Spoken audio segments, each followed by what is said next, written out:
In my opinion, freelance writing is one of the best professions for people who struggle with any type of mental illness, even physical disabilities, because there's something about being taken out of that 9 to 5 environment that's really intense for some people and allowing them to work from home, work on their own terms. That's just really healing for certain people. I'm going to share like my top 3 mental health go tos when I am just absolutely struggling and when I am in the thick of it. And these won't be your typical meditate, and there's so many things that they say help, and so many different things help different people. So I'm going to tell you what my top 4 go-tos are of how I deal with my emotional health.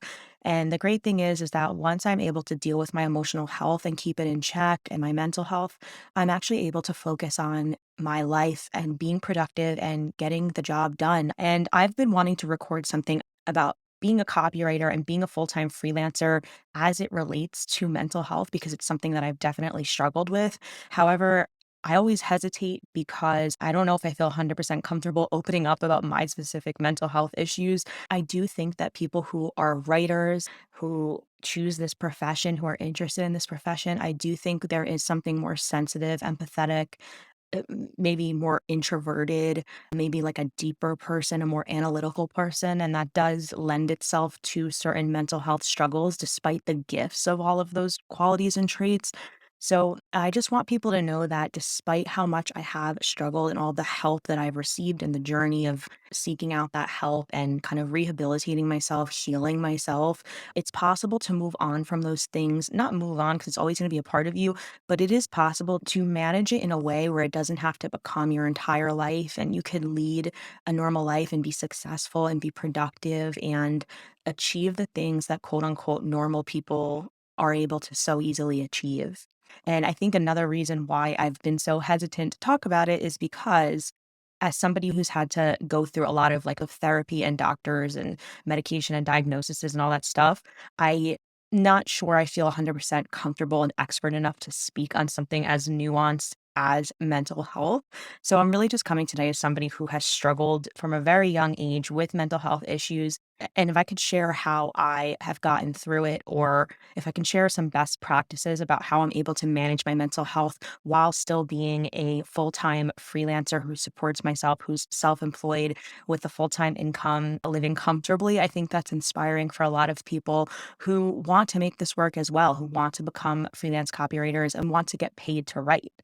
You have to remember that writing for a living was something that was an absolute pipe dream for me. Before I became a freelance copywriter, I had no professional copywriting experience. I was actually in sales. I always knew I wanted to be a writer, but I was just one of those typical liberal arts majors that graduated and had no idea what I was going to do with an English degree because there's so many different routes and I didn't feel that I matched up with the most common routes, which were becoming an academic or a teacher or a journalist. So I wound up getting into sales and learning about the world of business, which obviously benefited me because I use all of those skills as a copywriter. I'm going to tell you what my top 4 go tos are of like how I deal with my emotional health.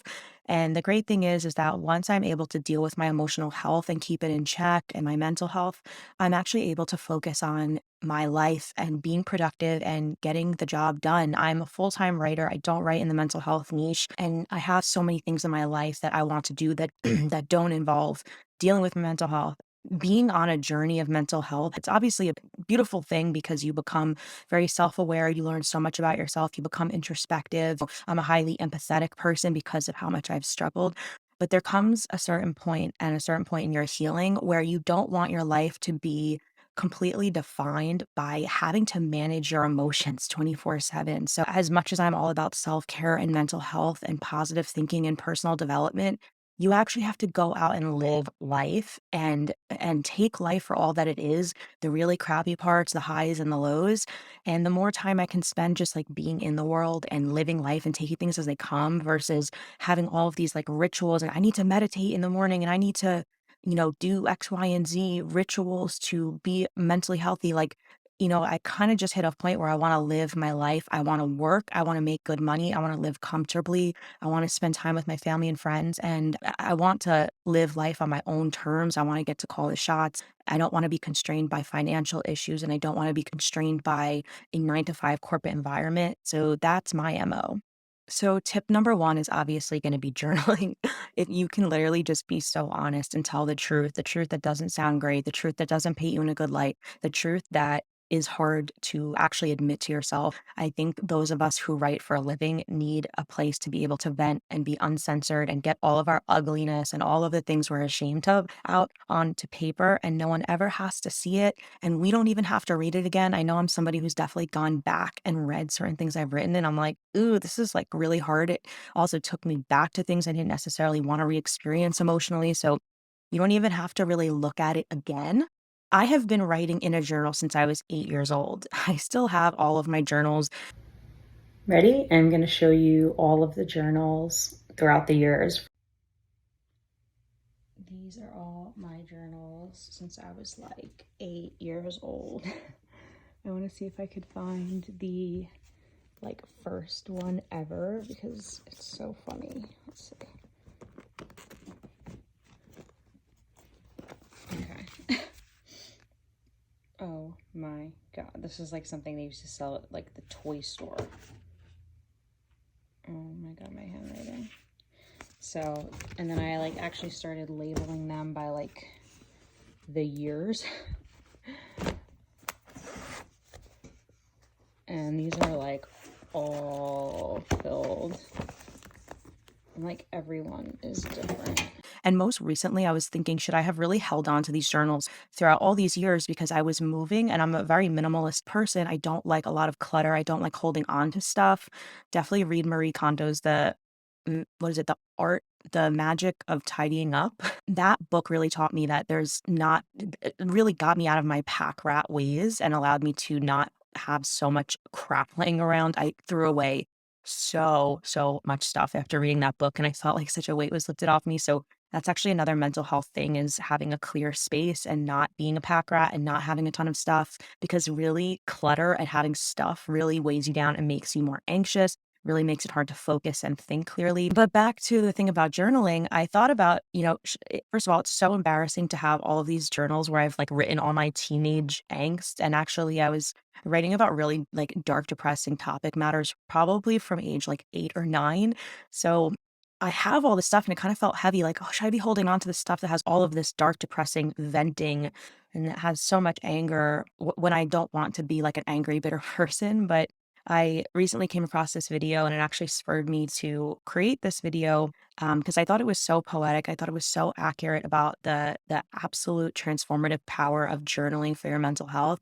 So I'm going to play that. What should, in an ideal world, define someone as a writer? It isn't that they publish books, or give talks at literary festivals, or wear black. It's that they belong to a distinct group of people who, whenever they are confused or in distress, gain the greatest possible relief from jotting things down. Writers, in the true sense, are those who scribble as opposed to drink, exercise, or chat their way out of pain.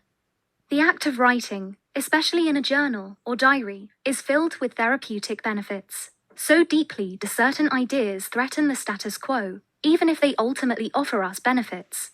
The mind will ruthlessly forget them in the name of a quiet life. But our diaries are a forum in which we can raise and then galvanize ourselves into answering the large questions which lie behind the stewardship of our lives. What do I really want? Should I leave? What do I feel for them?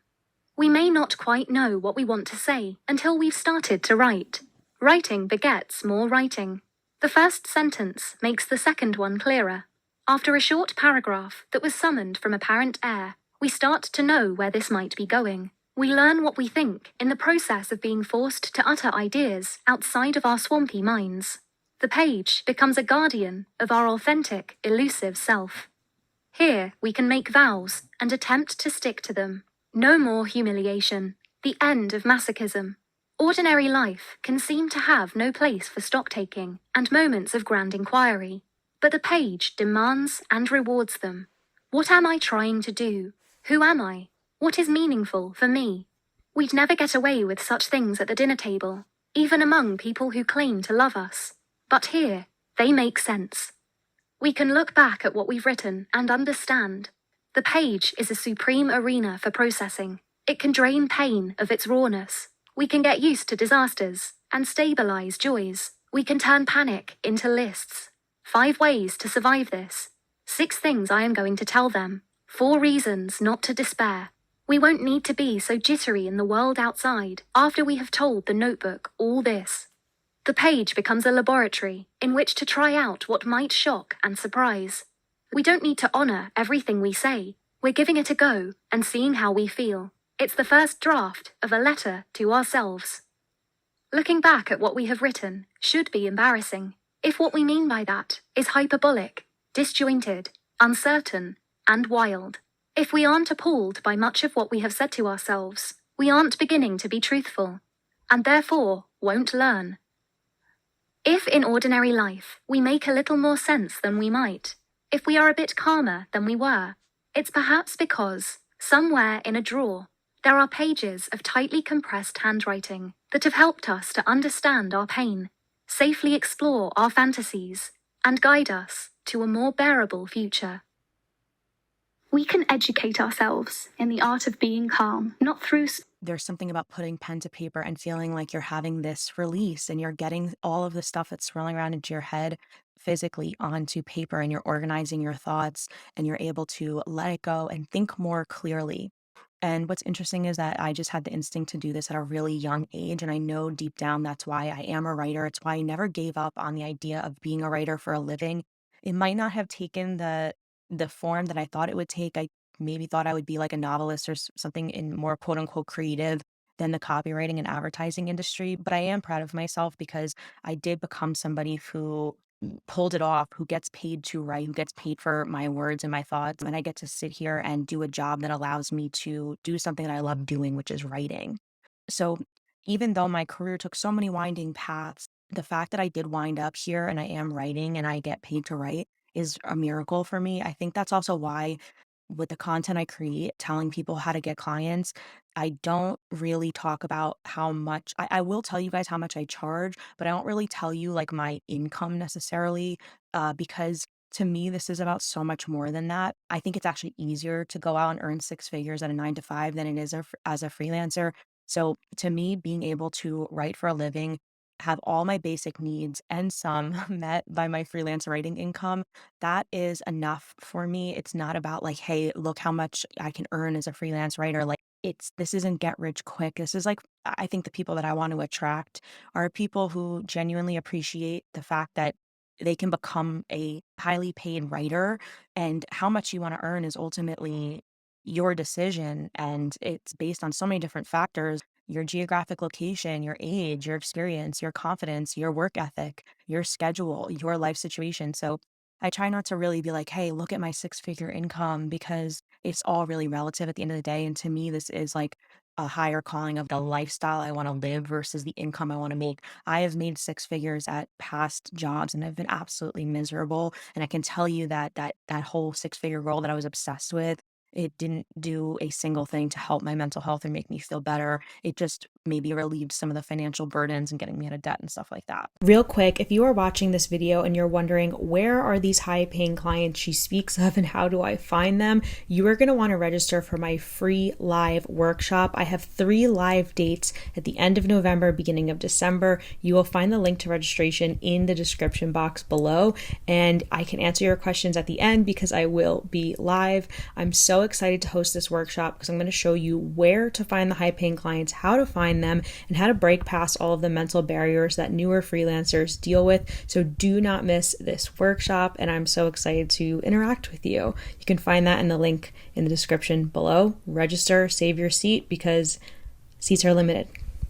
You know, something that happened the other day really prompted me to record this because so the other day, first of all, if you're one of the 2,000 plus people on my email list that I accidentally emailed the other day, I was so embarrassed because I pressed one wrong button in my email service provider and the wrong email went out to 2,000 people. And I was sitting there sweating, so embarrassed. And my boyfriend was like, dinner's ready. I'm cooking. And I'm like, you don't understand what I just did. You got to hold on for a second. I just sent the wrong email to 2,000 people, welcoming them into my online course. And I was literally sitting there like, well, what do I do? Do I just ignore it? Because like I see people make these type of mistakes and maybe I'll just let it go. But then people were like, wait, they were thinking they got charged for something, which is now that I think of it, that's a totally understandable response. if somebody says, "Congratulations, you just purchased something," you're gonna be like, "Wait, did I just get charged for something I didn't buy?" So I was like, "Oh my god." So I had to go and, like, obviously, I posted on Instagram and I emailed everyone saying, like, "Please disregard my last email." It's just such an embarrassing mistake. And that day, I was particularly struggling. There's, like, something that was happening in my family that really, like, triggers me into the episode. So I'm having this day, and it's out of my control, and I'm emotionally triggered, and I'm crying, all of this stuff. And then, at a certain point, you gotta pick yourself back up, sit down at the computer, and start working again. And, you know, I think that's where I went wrong is sometimes when you are having an emotional episode or you're having a bad day or you're just feeling like everything keeps going wrong or you just can't win, my go-to tactic is sometimes just ending the day and giving myself permission to not be productive. I think that's something I struggle with is continuing to push myself to do more work and get more done, even though I'm clearly not in the right state of mind. And that particular night, instead of just ending the night early, allowing myself to veg out and watch TV, I'm like, well, I gotta check off some tasks on my to-do list. And I start working, trying to be productive despite being like emotionally distressed. And I wind up sending out an email in error to 2,000 plus people, which I've never done in the years I've been doing this. So that brings me to tip number 2, which is, like, give yourself permission to sometimes just end the day and say, "Tomorrow's a different day. Tomorrow's gonna be better. I'm gonna start over fresh tomorrow, and I'm not gonna try to figure this problem out, and I'm not gonna try to make this day any better. The day ends now." And I've done this where it's, like, 3 or 4 o'clock, and I put on my pajamas, and I sit down on the couch. I'm not going to the gym. I'm not working out. I'm not cooking. I'm not cleaning. I'm not being productive. I definitely have an issue with allowing myself to relax. I think relaxing is, like, pretty uncomfortable for me. I always feel like I have to be doing something that's, like, moving the needle in some way, and that's an issue that I'm working on, and as somebody who deals with mental health issues, we need the ability to fully relax, and I don't think I allow myself to really do that. So easier said than done because you might not have the ability to just shut your laptop or, block out the world and end your day. People have kids and responsibilities and 9 to 5 jobs. But if there's anything you can do mentally to just ease the burden on yourself and not expect so much of yourself, it's something you can do mentally, not just physically. You don't have to maybe physically end your day, but you could say, you know what, for the rest of the day, I'm going to mail it in. I'm not going to be 100%. I'm not going to expect 100% of myself. And I'm going to start over tomorrow. And tomorrow will be a better day. That has been really key for me. It's just giving up instead of pushing myself or even just continue to ruminate and have these circular thoughts that never go anywhere.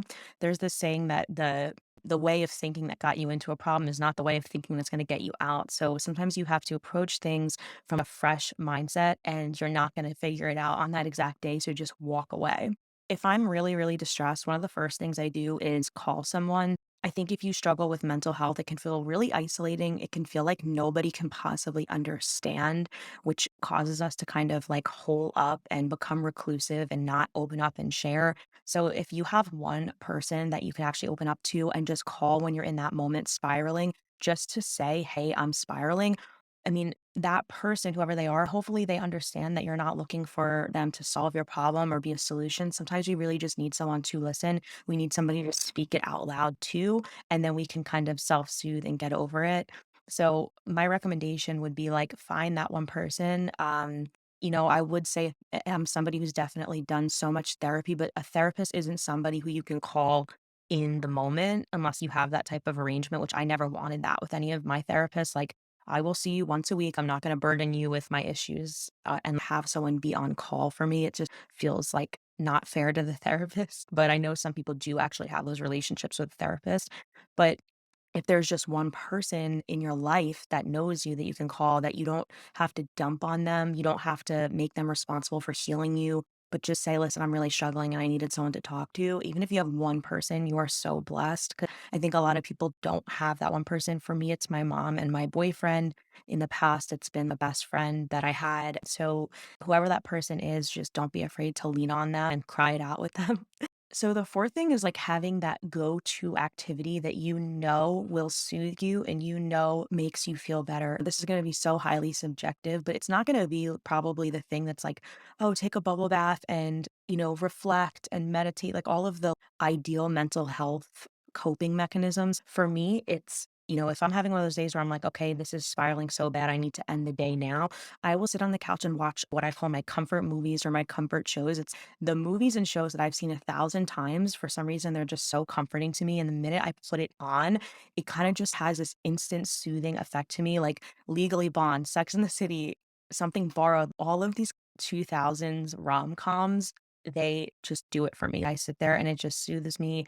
I don't want a new show. I don't want any reality TV that's going to necessarily trigger me. I just want something I'm familiar with. It really helps relax me. The second thing is my dog. If I can cuddle with my dog, if I can be near my dog, I've always felt that animals were so, so healing.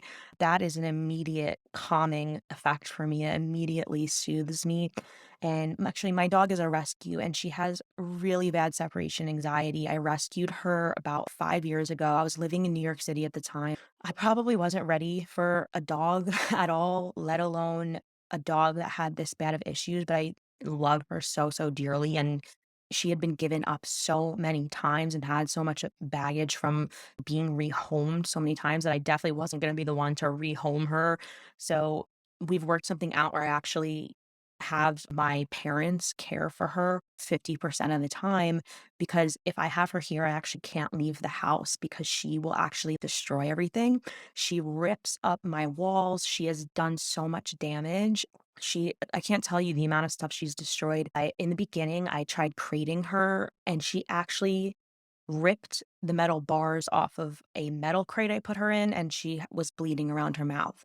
The second one was a hard plastic crate, and she chewed a hole in the plastic crate and got out. So crating would not work for this dog. Leaving her out would cause her to destroy my surroundings. So having her actually just be in an environment where she's never alone was the solution. And that means I really can't have her 100% of the time. So when I'm really struggling, I'll actually call my mom and, I always say that it's like a divorced couple because we live like 45 minutes to an hour away from each other and we find a halfway point and actually hand off this dog. And then when I can be with her, like it just is such a game changer. I'm gonna bring her on camera. She's just woke up from her nap and is like, leave me the hell alone. Hi, big girl. Hi, big girl. Say hi. She's a little tired. So animals have always been just really healing for me from the time I was really young. I've always gone to animals to like soothe me and make me feel better. So just having like those go-tos and what makes you feel better is not going to make sense to a lot of people. And it's not going to be something you can like Google on like top 10 lists to get you out of like depression and anxiety. It's going to be just things that bring comfort to you. So I just want you to know, if you are somebody who struggles in their mental health, you're not alone. I think some of the people who struggle the most are really the least expected people. Nobody suspects certain people of having really bad mental health struggles because they don't show it on the outside. Maybe they're productive, maybe they're happy, maybe they're bubbly, but you just never know what people are actually going through. I do think that people who are writers, who choose this profession, who are interested in this profession, I do think there is something more sensitive, empathetic, maybe more introverted, maybe like a deeper person, a more analytical person, and that does lend itself to certain mental health struggles. So I just want people to know that despite how much I have struggled and all the help that I've received in the journey of seeking out that help and kind of rehabilitating myself, healing myself, it's possible to move on from those things. Not move on because it's always going to be a part of you, but it is possible to manage it in a way where it doesn't have to become your entire life and you can lead a normal life and be successful and be productive and achieve the things that quote unquote normal people are able to so easily achieve. So I wanted to open up with you guys and just be very transparent and be honest, but it's a very sensitive subject. Sometimes it's really hard to understand unless you are the person dealing with it or if it's plaguing your family or plaguing your loved ones. So there is always hope. There's always light at the end of the tunnel, and you can overcome. So do not miss this workshop because I'm going to show you where to find the high paying clients, how to find them, and how to break past all of the mental barriers that newer freelancers deal with. And I'm so excited to interact with you. You can find that in the link in the description below. Register, save your seat because seats are limited. Bye.